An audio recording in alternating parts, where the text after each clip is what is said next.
నరేంద్ర మోడీ గారు చెప్పింది ఒక పాయింట్ ఏంటంటే ఫోర్స్డ్ డెమోగ్రఫిక్ చేంజ్. అంటే ఇప్పుడు అంతకుముందు ప్రభుత్వంలో బంగ్లాదేశ్ నుంచి కొంతమంది ఇండియాలోకి చొరబడి, అది అక్రమంగా అవ్వచ్చు, లేదు అంటే వలసలు రావచ్చు, ఇంకేదైనా అవ్వచ్చు, వాళ్ళు వచ్చేసి దాదాపు ఇదే మనకి ఆ ఈశాన్య రాష్ట్రాల్లో, అదేవిధంగా ఇటువైపు పంజాబ్లో కొంతమంది సెటిల్ అయ్యారు, దాని తర్వాత రాజస్థాన్లో కొంతమంది సెటిల్ అయ్యారు, దాని తర్వాత ఇంకా మనకి బెంగాల్ నుంచి కొంతమంది అటు నుంచి వచ్చారు.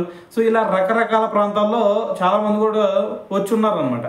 అయితే ఇప్పుడు వాళ్ళందరూ ఏం చేస్తున్నారు, దాదాపు మనకి ఆ సరౌండింగ్స్లో, చైనా సరౌండింగ్స్, బంగ్లాదేశ్ సరౌండింగ్స్ ఇవన్నీ చూసుకుంటే దాదాపు ఒక 100 కిలోమీటర్ల లోపల వాళ్ళ పాపులేషనే ఎక్కువైపోయింది ఇప్పుడు.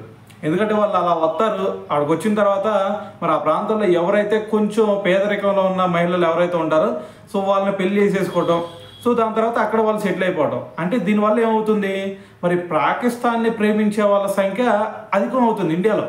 అంటే నెమ్మదిగా ఇప్పుడు ఇంకా మొత్తం వ్యాపించలేదు కానీ, సో ఫ్యూచర్లో ఇదే కనుక కంటిన్యూ అయిందంటే ఆటోమేటిక్గా మొత్తం కూడా పాకిస్తాన్ ప్రేమికులు అయిపోతారు.